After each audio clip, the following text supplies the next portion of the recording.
Here's the quick rundown of today's top stories, Wednesday, October 30th. Leon becomes Super Typhoon and may pose significant threat to extreme northern Luzon. The Philippine Atmospheric, Geophysical, and Astronomical Services Administration said that Leon has intensified into a super typhoon while moving over the Philippine Sea on Wednesday morning, October 30th. Leon is packing maximum sustained winds of 185 kilometers per hour near its center and gusts reaching 230 kilometers per hour.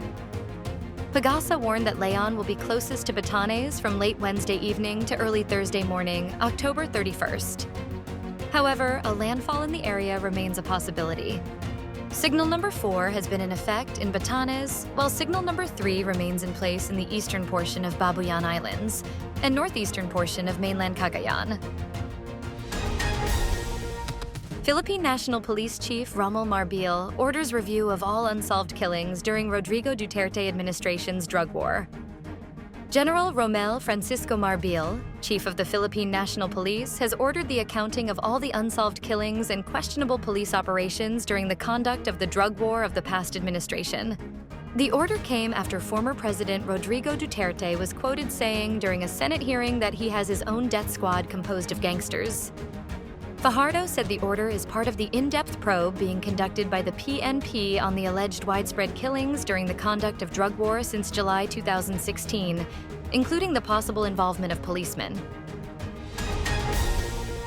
Over 27,000 police officers to be deployed nationwide for Undas 2024.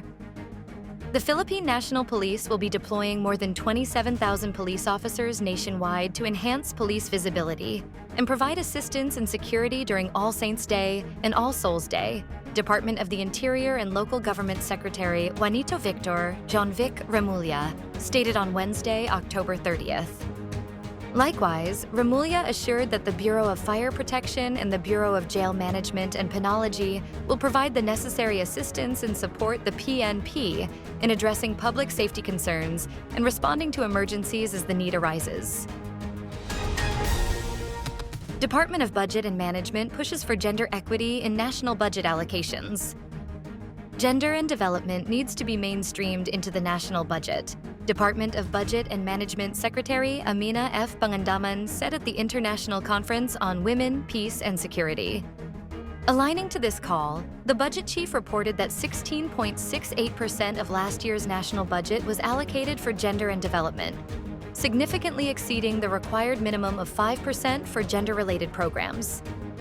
Lastly, Philippine Commission on Women Chairperson Ermelita V. Valdeavilla tackled the challenge of implementing the gender and development budget, noting issues with agencies submitting required evidence of its proper use.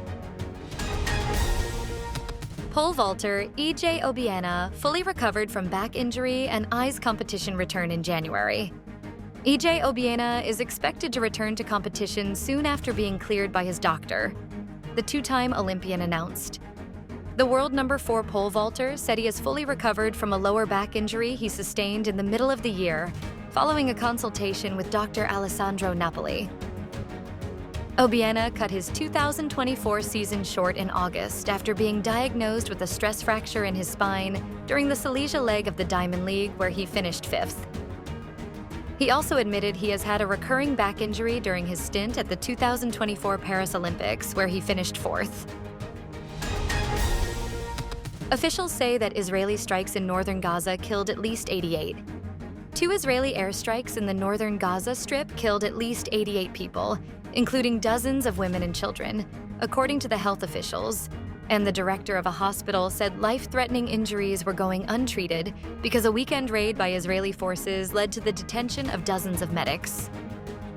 Israel has escalated airstrikes and waged a bigger ground operation in Northern Gaza in recent weeks, saying it is focused on rooting out Hamas militants who have regrouped after more than a year of war.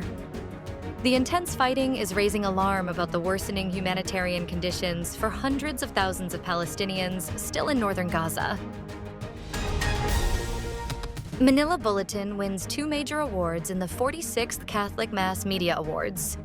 The Manila Bulletin scored 2 major wins, one for print and one for the advertising public service category, at this year's Catholic Mass Media Awards. The announcement was made Monday, October 28th, via the CMMA's official Facebook page. For winning the Best Public Service Digital Ad under the CMMA's advertising category for 5 consecutive years from 2018 to 2023, the Manila Bulletin has been inducted into the 2024 Hall of Fame. Stay updated with the latest news. Visit our website at www.mb.com.ph or follow us on social media. Thanks for tuning in to the Manila Bulletin Daily Rundown.